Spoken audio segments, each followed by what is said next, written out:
Hi friends, ಎಲ್ಲರೂ ಕೂಡ ನಮಸ್ತೆ.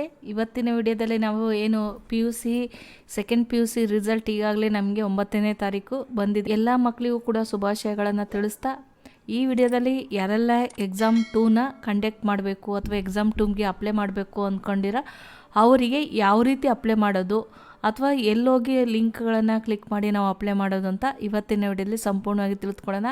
ಎಲ್ಲಿ ಆ ಲಿಂಕ್ ಸಿಗುತ್ತೆ, ಯಾರೆಲ್ಲ ಮತ್ತೆ ಸ್ಕ್ಯಾನ್ ಕಾಪಿನ ತರಿಸ್ಬೇಕು ಅಥವಾ ರಿಎಲ್ವೇಷನ್ಗೆ ಹಾಕಬೇಕು, ಈ ವಿಡಿಯೋನ ಸಂಪೂರ್ಣವಾಗಿ ನೋಡಿ ನೀವು ಯಾವ ರೀತಿ ಮಾಡೋದು ಅಂತ ಇವತ್ತಿನ ವಿಡಿಯೋದಲ್ಲಿ ನಾವು ಸಂಪೂರ್ಣವಾಗಿ ತಿಳಿದುಕೊಳ್ಳೋಣ. ಇಲ್ಲಿವರೆಗೂ ಕೂಡ ನಮ್ಮ ಚಾನಲ್ನ ಏನಾದರೂ ಸಬ್ಸ್ಕ್ರೈಬ್ ಮಾಡಿಲ್ಲ ಅಂದರೆ ಸಬ್ಸ್ಕ್ರೈಬ್ ಮಾಡಿ, ಹಾಗೆ ಪಕ್ಕದಲ್ಲಿ ಬರುವ ಬೆಲ್ ಬಟನನ್ನು ಕ್ಲಿಕ್ ಮಾಡಿ. ಈಗ ನಾವು ಏನು ಗೂಗಲಿಗೆ ಬರೋಣ, ಫಸ್ಟು ಗೂಗಲಿಗೆ ಬಂದುಬಿಟ್ಟು ನೀವು PUC ಬೋರ್ಡ್ ಅಂತ ಟೈಪ್ ಮಾಡಿ. PUC ಬೋರ್ಡ್ ಅಂತ ಟೈಪ್ ಮಾಡಿದಾಗ ಇಲ್ಲಿ ಡಿಪಾರ್ಟ್ಮೆಂಟ್ ಆಫ್ ಸ್ಕೂಲ್ ಎಜುಕೇಷನ್ ಅಂತ ಏನಿದೆ ಅದ್ರ ಮೇಲೆ ಕ್ಲಿಕ್ ಮಾಡಿ. ನಿಮಗೇನಾದರೂ ಇದು ಲಿಂಕ್ ಸರಿಯಾಗಿ ಗೊತ್ತಾಗಲಿಲ್ಲ ಅಂದರೆ ನಾನು ಡೈರೆಕ್ಟ್ ಒಂದು ಎಕ್ಸಾಮ್ಗೆ ಸೆಕೆಂಡ್ 2ಗೆ ಒಂದು ಲಿಂಕನ್ನು ಡೈರೆಕ್ಟ್ ರಿಜಿಸ್ಟ್ರ್ ಮಾಡೋ ಲಿಂಕನ್ನು ನಾನು ನಿಮಗೆ ಕೊಡ್ತೀನಿ, ಅಲ್ಲಿಂದ ಕ್ಲಿಕ್ ಮಾಡ್ಬೋದು. ಇದ್ರ ಮೇಲೆ ಕ್ಲಿಕ್ ಮಾಡೋಣ. ಇದ್ರ ಮೇಲೆ ಕ್ಲಿಕ್ ಮಾಡಿದಾಗ ಈ ರೀತಿಯಾಗಿ ನಮಗೆ ಓಪನ್ ಆಗುತ್ತೆ. ಇಲ್ಲಿ ಡೈರೆಕ್ಟ್ ಏನಂದರೆ ಇಲ್ಲಿ ಸೆಕೆಂಡ್ PU ಸ್ಟೂಡೆಂಟ್ ಕಾರ್ನರ್ ಅಂತ ಏನಿದೆ ಅದ್ರ ಮೇಲೆ ಕ್ಲಿಕ್ ಮಾಡಿ. ಅದ್ರ ಮೇಲೆ ಕ್ಲಿಕ್ ಮಾಡಿದರೆ ಸಾಕು, ನಿಮಗೆ ಎಲ್ಲ ಡೀಟೇಲ್ಸು ಕೂಡ ಈ ಇದರಲ್ಲಿ ಸಿಗುತ್ತೆ. ನಿಮಗೆ ಕೆಳಗೆ ಬಂದರೆ ಒಂದು ಸ್ವಲ್ಪ ಕೆಳಗೆ ಬಂದರೆ ನಾವು ರಿಸಲ್ಟನ್ನು ನೋಡೋವಂಥ ಲಿಂಕು ಕೂಡ ಇದ್ರ ಮೇಲೆ ಕ್ಲಿಕ್ ಮಾಡಿ ನಾವು ರಿಸಲ್ಟ್ನು ಕೂಡ ನೋಡ್ಬೋದು. ಕೆಳಗಡೆ ಬಂದರೆ ನಾವು ಇದೇನು ಹೇಳಿದ್ನಲ್ಲ, apply for scanned copy revaluation and retotalling ಅಂತ, ಇದನ್ನು ಕ್ಲಿಕ್ ಮಾಡಿದರೆ ನೀವು ಇಲ್ಲಿ ರಿವ್ಯಾಲ್ಯೂಯೇಷನ್ ಅಂತ ರೀಟೋಟ್ಲಿಂಗಿಗೆ ನೀವು ಇಲ್ಲಿ ಸ್ಕ್ಯಾನ್ ಕಾಪಿನ ತರಿಸ್ಬೇಕು ಅಂದರೆ ಇಲ್ಲಿ ನೀವು ಅಪ್ಲೈ ಮಾಡ್ಬೋದು. ಇದ್ರ ಮೇಲೆ ಕ್ಲಿಕ್ ಮಾಡಿ. ಇದ್ರ ಮೇಲೆ ಕ್ಲಿಕ್ ಮಾಡಿ ಸಾಕು, ನಿಮಗೆ ಒಂದಿಷ್ಟು ತೋರಿಸ್ತೀನಿ ನಾನು ಇಲ್ಲಿ.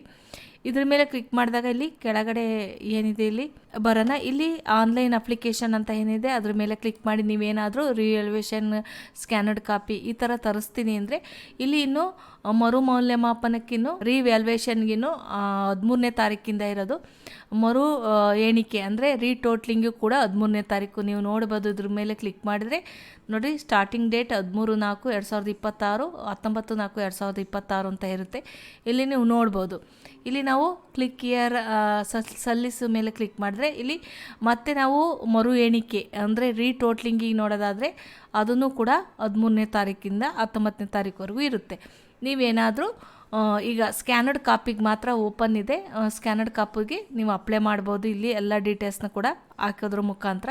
ಇಲ್ಲಿ ಕೆಳಗಡೆ ಬಂದರೆ ನಾವು ಏನು ಲಿಂಕ್ ಇದೆಯೋ ಇಲ್ಲಿ 2025-26ನೇ PUC ಪರೀಕ್ಷೆ 2ರ ವಿದ್ಯಾರ್ಥಿಗಳ ನೋಂದಣಿಗಾಗಿ ಇಲ್ಲಿ ಕ್ಲಿಕ್ ಮಾಡಿ ಅಂತ ಇರುತ್ತೆ. ಈ ಲಿಂಕ್ನ ಬೇಕಾದ್ರೆ ನಾನು ಡೈರೆಕ್ಟ್ ನನ್ನ ವಿಡಿಯೋದ ಕೆಳಗಡೆ ಕೊಟ್ಟಿರ್ತೀನಿ, ಅಲ್ಲಿಂದ ಕ್ಲಿಕ್ ಮಾಡಿ ನಿಮಗೆ ಗೊತ್ತಾಗಲಿಲ್ಲ ಅಂದರೆ. ಇದ್ರ ಮೇಲೆ ನಾವು ಕ್ಲಿಕ್ ಮಾಡೋಣ. ಇದ್ರ ಮೇಲೆ ಕ್ಲಿಕ್ ಮಾಡಿದಾಗ ನಾವು ಇಲ್ಲಿ ರಿಜಿಸ್ಟರ್ನ ಫಸ್ಟ್ ಮಾಡ್ಕೋಬೇಕಾಗುತ್ತೆ. ವಿದ್ಯಾರ್ಥಿಗಳು ರಿಜಿಸ್ಟರ್ ಮಾಡ್ಕೋಬೇಕಾಗುತ್ತೆ. ರಿಜಿಸ್ಟರ್ ಅಂತ ಏನು ಆಪ್ಷನ್ ಇದೆ ಇದ್ರ ಮೇಲೆ ಕ್ಲಿಕ್ ಮಾಡಿ ನೀವು ರಿಜಿಸ್ಟರ್ನ ಮಾಡ್ಬೋದು. ಇದ್ರ ಮೇಲೆ ಕ್ಲಿಕ್ ಮಾಡಿದಾಗ ಇಲ್ಲಿ ನಾವು ಯೂಸರ್ ನೇಮ್ ಮೊಬೈಲ್ ನಂಬರ್ನ ಎಂಟರ್ ಮಾಡಬೇಕಾಗುತ್ತೆ. ಯೂಸರ್ ನೇಮ್ಗೆ ಮೊಬೈಲ್ ನಂಬರ್ನ ಇಲ್ಲಿ ಎಂಟರ್ ಮಾಡಿ. ಇಲ್ಲಿ 3 ಆಪ್ಷನ್ ಇದೆ. ಇದು ಎಲ್ಲರಿಗೂ ಕೂಡ ಒಂದು ಕನ್ಫ್ಯೂಸ್ ಆಗ್ತಿರೋ ಒಂದು option. Repeater candidates 24, 25 and previous year ಅಂದರೆ ಹಳೆಬ್ರು 24, 25 ರಲ್ಲಿ ಬರೆದಿರೋಂಥ ಪ್ರೀವಿಯಸ್ ಕ್ಯಾಂಡಿಡೇಟ್ರು ಅವ್ರಿಗೆ ಆದ ಒಂದು ಬೇರೆ ಫೀಸ್ ಇರುತ್ತೆ. ಮಧ್ಯದನ್ನು ಸೆಕೆಂಡ್ ಒಂದನ್ನು ನಾವು ನೋಡಿದ್ರೆ implement of repeater candidates regular for private 2026 ಅಂದರೆ ಈಗ ಏನು ಪ್ರೆಸೆಂಟಲ್ಲಿ 2026ರಲ್ಲಿ ಯಾರೆಲ್ಲ ರಿಸಲ್ಟನ್ನು ತಗೊಂಡಿದ್ದಾರೆ, ಯಾರೆಲ್ಲ ಸ್ಟೂಡೆಂಟ್ ಇದ್ದಾರೆ 2026ರಲ್ಲಿ ರಿಸಲ್ಟ್ ಬಂದಿರೋ ಅಂಥವ್ರು ಅವರು 2ನೇ ಆಪ್ಷನನ್ನು ಕ್ಲಿಕ್ ಮಾಡಬೇಕಾಗುತ್ತೆ. ಇಲ್ಲಿ 3ನೇ ಆಪ್ಷನ್ ಏನಪ್ಪ ಅಂದರೆ improvement of repeater candidates regular private to 2025 ಯಾರೆಲ್ಲ ಓದು ವರ್ಷ ಅಂದರೆ 2025ರಲ್ಲಿ ಯಾರೆಲ್ಲ ರಿಸಲ್ಟನ್ನು ತಗೊಂಡಿರ್ತಾರೆ ಆ ಮಕ್ಕಳು ಈ ಒಂದು ಎಕ್ಸಾಮ್ 2ನ ಬರಿಬೇಕು ಅಂದರೆ ಅವರಿಗೆ ಆದ ಬೇರೆ ಒಂದು ಎಕ್ಸಾಮ್ ಫೀಸಸ್ ಬೇರೆ ಬೇರೆ ಇರುತ್ತೆ.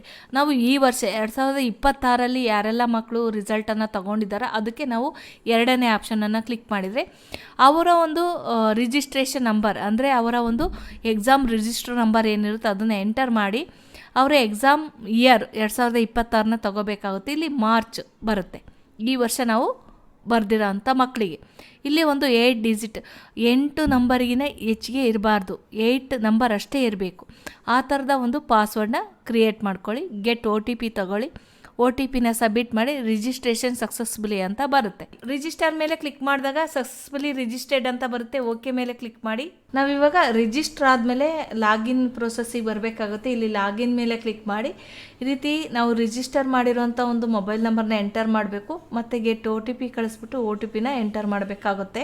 ನಾವಿವಾಗ OTPನ ಹಾಕಿದ ಮೇಲೆ ಪ್ರೊಸೀಡ್ ಟು ಲಾಗಿನ್ ಮೇಲೆ ಕ್ಲಿಕ್ ಮಾಡಬೇಕಾಗುತ್ತೆ. ಪ್ರೊಸೀಡ್ ಟು ಲಾಗಿನ್ ಮೇಲೆ ಕ್ಲಿಕ್ ಮಾಡಿದಾಗ ನಾವೇನು 8 ನಂಬರ್ ಇರೋವಂಥ ಒಂದು ಪಾಸ್ವರ್ಡ್ನ ಕ್ರಿಯೇಟ್ ಮಾಡಿರ್ತೀವ, ಆ ಪಾಸ್ವರ್ಡ್ನ ಎಂಟರ್ ಮಾಡಿ ಲಾಗಿನ್ ಮೇಲೆ ಕ್ಲಿಕ್ ಮಾಡಬೇಕು. ನಾವೇನು ಪಾಸ್ವರ್ಡ್ನ ಹಾಕಿದ ಮೇಲೆ ನಾವೇನು ರಿಜಿಸ್ಟ್ರ್ ಮಾಡ್ಬೇಕಾದ್ರೆ ರಿಜಿಸ್ಟ್ರ್ ನಂಬರ್ ಹಾಕಿರ್ತೀವಿ, ಆ ರಿಜಿಸ್ಟ್ರ್ ನಂಬರು ಮತ್ತು ಕರೆಂಟ್ ಇಯರ್ ಮತ್ತು ಮಂತ್ ಅದು ನಮಗಿಲ್ಲಿ ಶೋ ಆಗುತ್ತೆ. ಆಮೇಲೆ ವ್ಯೂ ಡೀಟೇಲ್ಸ್ ಮೇಲೆ ಕ್ಲಿಕ್ ಮಾಡಬೇಕು.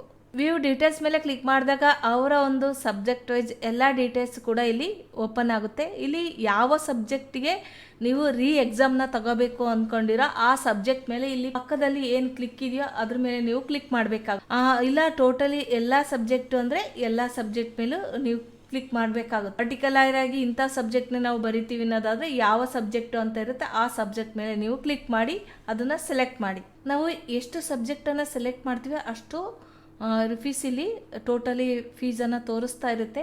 ಇಲ್ಲಿ ಒಂದು ಸಬ್ಜೆಕ್ಟ್ಗೆ 175 ರೂಪೀಸ್ ಇರುತ್ತೆ. ಅದರಂತೆ ಪ್ರತಿ ಸಬ್ಜೆಕ್ಟಿಗೆ ಟೋಟಲಿ ಎಷ್ಟು ಸಬ್ಜೆಕ್ಟನ್ನು ತೊಗೊಂಡಿರ್ತೀವೋ ಅಷ್ಟು ಸಬ್ಜೆಕ್ಟನ್ನು ಟೋಟಲ್ ಕ್ಯಾಲ್ಕುಲೇಟ್ ಮಾಡುತ್ತೆ. ಇಲ್ಲಿ ಅವರ ಒಂದು ಸ್ಟೂಡೆಂಟ್ ಇಮೇಲ್ ಐ ಡಿನ ನಾವಿಲ್ಲಿ ಕಂಪಲ್ಸರಿ ಎಂಟರ್ ಮಾಡಬೇಕು. ಅದಾದಮೇಲೆ ಇಲ್ಲಿ ಕೆಳಗಡೆ ಒಂದು ಫೋಟೋ 80 KB ಒಳಗಡೆ 30ಇಂದ 80 KB ಒಳಗಡೆ ಇರೋ ಒಂದು JPG ಫಾರ್ಮೆಟಲ್ಲಿರುವ ಸ್ಟೂಡೆಂಟ್ ಫೋಟೋನ ನಾವಿಲ್ಲಿ ಅಪ್ಲೋಡ್ ಮಾಡಿ ಅದಾದಮೇಲೆ ಸಬ್ಮಿಟ್ ಮೇಲೆ ಕ್ಲಿಕ್ ಮಾಡಬೇಕಾಗುತ್ತೆ. ಸಬ್ಮಿಟ್ ಮೇಲೆ ಕ್ಲಿಕ್ ಮಾಡಿದಾಗ ಈ ರೀತಿಯಾಗಿ ಒಂದು ರೆಫರೆನ್ಸ್ ನಂಬರ್ ಬರುತ್ತೆ. ಇಲ್ಲಿ ನೀವು ನೋಡ್ಕೋಬೋದು ಚಲನ್ ನಂಬರ್ ಅಂತೇಳಿ. ಇದಾದಮೇಲೆ ಇಲ್ಲಿ ಮೇಕ್ ಎ ಪೇಮೆಂಟ್ ಅಂತ ಏನು ಆಪ್ಷನ್ ಇದೆಯೋ ಅದ್ರ ಮೇಲೆ ನಾವು ಕ್ಲಿಕ್ ಮಾಡಬೇಕಾಗುತ್ತೆ. ಇದನ್ನು ಏನು ಚಲನ್ ನಂಬರ್ ಇದೆಯಲ್ಲ ಇದನ್ನು ನೀವು ಸೇವ್ ಮಾಡ್ಕೊಳ್ಳಿ ಕಾಪಿ ಮಾಡ್ಕೊಂಡು. ಮೇಕ್ ಎ ಪೇಮೆಂಟ್ ಮೇಲೆ ಕ್ಲಿಕ್ ಮಾಡಿದಾಗ ಈ ರೀತಿಯಾಗಿ ತೋರಿಸುತ್ತೆ ಪೇಮೆಂಟ್ದು. ಇಲ್ಲಿ ಆನ್ಲೈನ್ ಪೇಮೆಂಟ್ ಅಂತ ಏನಿದೆ ಅದ್ರ ಮೇಲೆ ಕ್ಲಿಕ್ ಮಾಡಿ ಅದರಲ್ಲಿ ಕೆಳಗಡೆ ಕರ್ನಾಟಕ 1 ಅಂತ ಏನಿದೆಯೋ ಅದ್ರ ಮೇಲೆ ಕ್ಲಿಕ್ ಮಾಡಿ. ಕರ್ನಾಟಕ 1 ಅಂತ ತಗೊಂಡ್ಮೇಲೆ ಈ ರೀತಿಯಾಗಿ ನಮಗೆ ಓಪನ್ ಆಗುತ್ತೆ. ಅದಾದ್ಮೇಲೆ ಪೇ ನೌ ಮೇಲೆ ಕ್ಲಿಕ್ ಮಾಡಿ. ಪೇ ನೌ ಮೇಲೆ ಕ್ಲಿಕ್ ಮಾಡಿದಾಗ ಈ ರೀತಿಯಾಗಿ ಓಪನ್ ಆಗುತ್ತೆ. ಇಲ್ಲಿ 2 ಆಪ್ಷನ್ ಇದೆ. ಇಲ್ಲಿ 2ರಲ್ಲಿ ಯಾವುದಾದ್ರೂ ರೋಸ್ ಪೇ ಅಥವಾ ಯಾವುದಾದ್ರೂ ಈ ಕಡೆ ಯಾವುದಾದ್ರೂ ಒಂದನ್ನ ಸೆಲೆಕ್ಟ್ ಮಾಡಿ. ಇದನ್ನು ಸೆಲೆಕ್ಟ್ ಮಾಡಿದ ಮೇಲೆ ಇಲ್ಲಿ ಆಪ್ಷನ್ಗಳಿರುತ್ತೆ. ನಮಗೆ ಇಲ್ಲಿ ಎಕ್ಸ್ಟ್ರಾ ಎಷ್ಟು ಪೇಮೆಂಟ್ನ ನಾವು ಮಾಡಬೇಕಾಗುತ್ತೆ, ಚಾರ್ಜಸ್ 10 ರೂಪೀಸ್ನ ಎಕ್ಸ್ಟ್ರಾ ಪೇ ಮಾಡಬೇಕಾಗುತ್ತೆ. ಇಲ್ಲಿ UPI, net banking, credit card ಅಂತ ಇರುತ್ತೆ. ಇದನ್ನು ಯಾವುದಾದ್ರೂ ಒಂದನ್ನು ನೀವು ಸೆಲೆಕ್ಟ್ ಮಾಡಿ ಮಾಡಬೇಕಾಗುತ್ತೆ. ಇಲ್ಲಿ ನಾವು ಇವಾಗ UPI ಮೇಲೆ ಕ್ಲಿಕ್ ಮಾಡೋಣ. UPI ಮೇಲೆ ಕ್ಲಿಕ್ ಮಾಡಿದಾಗ ಇಲ್ಲಿ ಕಂಟಿನ್ಯೂ ಟು ಪೇಮೆಂಟ್ ಮೇಲೆ ಕ್ಲಿಕ್ ಮಾಡಿ. ಕಂಟಿನ್ಯೂ ಟು ಪೇಮೆಂಟ್ ಮೇಲೆ ಕ್ಲಿಕ್ ಮಾಡಿದಾಗ ಸಬ್ಮಿಟ್ ಟು ಟ್ರಾನ್ಸಾಕ್ಷನ್ ಮೇಲೆ ಕ್ಲಿಕ್ ಮಾಡಿ. ಓಕೆ ಮೇಲೆ ಕ್ಲಿಕ್ ಮಾಡಿ. ಇಲ್ಲಿ ನಾವು ಮೊಬೈಲ್ ನಂಬರ್ನ ಎಂಟರ್ ಮಾಡಬೇಕಾಗುತ್ತೆ. ಕಂಟಿನ್ಯೂ ಮೇಲೆ ಕ್ಲಿಕ್ ಮಾಡಿದಾಗ ಇರುತ್ತೆ QR ಕೋಡ್ ಇರುತ್ತೆ. ನಾವು ಈ QR ಕೋಡ್ನ ಮಾಡ್ಕೊಂಡು ನಾವು ಪೇಮೆಂಟ್ನ ಮಾಡಬೇಕಾಗುತ್ತೆ. ಪೇಮೆಂಟ್ ಆದಮೇಲೆ ವೆಯ್ಟ್ ಮಾಡಿ. ಈ ರೀತಿಯಾಗಿ ಬರುತ್ತೆ. ಮತ್ತೆ ಇಲ್ಲಿ ವೆಯ್ಟ್ ಮಾಡಬೇಕಾಗುತ್ತೆ ನಾವು. ಪೇಮೆಂಟ್ ಸಕ್ಸಸ್ಫುಲಿ ಆದಮೇಲೆ ರೀಡೈರೆಕ್ಟ್ ಆಗಿ ಕರ್ನಾಟಕ 1 ವೆಬ್ಸೈಟ್ಗೆ ಈ ರೀತಿಯಾಗಿ ರೀಡೈರೆಕ್ಟ್ ಆಗಿ ಬರುತ್ತೆ. ಇಲ್ಲಿ ಪ್ರಿಂಟ್ ಏನು ರೆಸಿಪ್ಟ್ ಪ್ರಿಂಟ್ ಇದೆಯೋ ಅದನ್ನು ನಾವು ಪ್ರಿಂಟ್ ಮೇಲೆ ನಾವು ಕ್ಲಿಕ್ ಮಾಡಬೇಕಾಗುತ್ತೆ. ಪ್ರಿಂಟ್ ಮೇಲೆ ಕ್ಲಿಕ್ ಮಾಡಿದಾಗ ಈ ರೀತಿಯಾದ ಒಂದು ಪ್ರಿಂಟ್ ಏನು ಪೇಮೆಂಟ್ ಮಾಡಿರೋವಂಥ ಒಂದು ರೆಸಿಪ್ಟ್ ಬರುತ್ತೆ. ಈ ರೀತಿಯಾಗಿ ಇದು ರೆಸಿಪ್ಟ್ ಏನಂದರೆ ನೀವು ಪೇಮೆಂಟ್ ಮಾಡಿರೋದಕ್ಕೆ ಒಂದು ರೆಸಿಪ್ಟ್ ಆಗಿರುತ್ತೆ. ಈ ಒಂದು ರೆಸಿಪ್ಟ್ ಏನಾದರೂ ನಿಮಗೆ ಸರ್ವರ್ ಪ್ರಾಬ್ಲಮಿಂದ ಬರಲಿಲ್ಲ ಅನ್ನೋದಾದರೆ ನೀವು 24 ಅವರ್ಸ್ ವೆಯ್ಟ್ ಮಾಡಿದರೆ ಅದು ಈ ಒಂದು ರೆಸಿಪ್ಟ್ ಸಿಗದೇ ಇದ್ದರೂ ಕೂಡ ನೀವು ಮತ್ತೆ ಒಂದು ಸತಿ ಲಾಗಿನ್ ಆಗಿ ಅಲ್ಲಿ ನೀವು ಹೋಗಿ ಚೆಕ್ ಮಾಡಿದರೆ ಆಲ್ರೆಡಿ ಫೇಡ್ ಅಂತ ಇರುತ್ತೆ. ಯಾವ ರೀತಿ ಅಂತ ನಾನು ನಿಮಗೆ ತೋರಿಸ್ತೀನಿ. ಲಾಗಿನ್ ಮಾಡಿದ ಮೇಲೆ ಇಲ್ಲಿ ಬಂದ್ಬಿಟ್ಟು ಮೇಕ್ ಎ ಪೇಮೆಂಟ್ ಮೇಲೆ ಕ್ಲಿಕ್ ಮಾಡಿ. ನೀವೇನು ವೆಬ್ಸೈಟಿಗೆ ಬಂದು ಲಾಗಿನ್ ಆಗಿರ್ತೀರಲ್ಲ ಆ ಒಂದು ಚಲನ್ ನಂಬರ್ ಇರುತ್ತೆ. ಆ ಆನ್ಲೈನ್ ಮೇಲೆ ಕ್ಲಿಕ್ ಮಾಡಿ. ಆನ್ಲೈನ್ ಮೇಲೆ ಕ್ಲಿಕ್ ಮಾಡಿದಾಗ ಕರ್ನಾಟಕ 1 ಅಂತ ಸೆಲೆಕ್ಟ್ ಮಾಡಿ. ಆವಾಗ ಇಲ್ಲಿ this challan number is already paid ಅಂತ ಇರುತ್ತೆ. ಯಾವುದು ಕೂಡ ಅದು 24 ಅವರ್ಸ್ ಆದಮೇಲೆ ಈ ರೀತಿ ಆಗಿರುತ್ತೆ. ನೀವು ಈ ರೀತಿಯಾಗಿ ಚೆಕ್ ಮಾಡ್ಕೋಬೋದು. ವಾಪಸ್ ನಾವು ಮತ್ತೆ ಲಾಗಿನ್ ಪೇಜಿಗೆ ಬಂದು ಇಲ್ಲಿ ನೀವು ಒಂದು ಫೈನಲ್ ಅಕ್ನಾಲ್ಮೆಂಟ್ ಅಂತ ಏನಿದೆ ಅದ್ರ ಮೇಲೆ ಕ್ಲಿಕ್ ಮಾಡಿ. ಅಕ್ನಾಲ್ಮೆಂಟ್ ಏನಂತ ಇದೆ ಅದ್ರ ಮೇಲೆ ಕ್ಲಿಕ್ ಮಾಡಿ. ಮೇಲೆ ಕ್ಲಿಕ್ ಮಾಡಿದಾಗ ನೀವು ಅಪ್ಲೈ ಮಾಡಿರೋಂಥದ್ದು ಎಲ್ಲ ಡೀಟೇಲ್ಸು ಕೂಡ ಇರುತ್ತೆ. ಮತ್ತು ಪೇಮೆಂಟ್ ಮಾಡಿರೋದಾಗಿರಲಿ ಎಲ್ಲ ಡೀಟೇಲ್ಸು ಕೂಡ ಇಲ್ಲಿರುತ್ತೆ. ಅಂದರೆ ಏನಾದರೂ ನಿಮಗೆ ಪೇಮೆಂಟ್ ಆದಾಗ ಸರ್ವರ್ ಇಶ್ಯೂ ಇದ್ದರೆ 24 ಅವರ್ಸ್ ನಿಮ್ಮ ಕಡೆಯಿಂದ ಪೇಮೆಂಟ್ ಆಗಿ ಸಕ್ಸಸ್ಫುಲ್ಲಾಗಿ ಅದು ಬರಲಿಲ್ಲ ರೆಸಿಪ್ಟ್ ಅಂದರೆ ಚಿಂತೆ ಮಾಡುವ ಮತ್ತು ಗಾಬರಿ ಆಗುವ ಅವಶ್ಯಕತೆ ಇರಲ್ಲ. 24 ಅವರ್ಸ್ ವೆಯ್ಟ್ ಮಾಡಿದರೆ ಅದು ಪೇಮೆಂಟ್ ಸಕ್ಸಸ್ಫುಲಿ ಆಗಿರುತ್ತೆ. ಈ ರೀತಿಯಾಗಿ ನೀವು ಚೆಕ್ ಮಾಡ್ಕೋಬೋದು. ಈ ಒಂದು ಅಕ್ನಾಯ್ಮೆಂಟ್ನ ನೀವು ಪ್ರಿಂಟ್ ತಕ್ಕೋಬೋದು. ಈ ವಿಡಿಯೋ ನಿಮಗೆ ಸಂಪೂರ್ಣವಾಗಿ ಇಷ್ಟವಾಗಿದ್ದರೆ ನೀವು ನಮ್ಮ ಚಾನಲನ್ನು ಸಬ್ಸ್ಕ್ರೈಬ್ ಮಾಡಿ ಮತ್ತು ಪ್ರತಿಯೊಬ್ಬರಿಗೂ ಕೂಡ ಶೇರ್ ಮಾಡೋದನ್ನ ಮರಿಬೇಡಿ. ಲೈಕ್ ಮಾಡಿ. Thank you for watching. ಧನ್ಯವಾದಗಳು.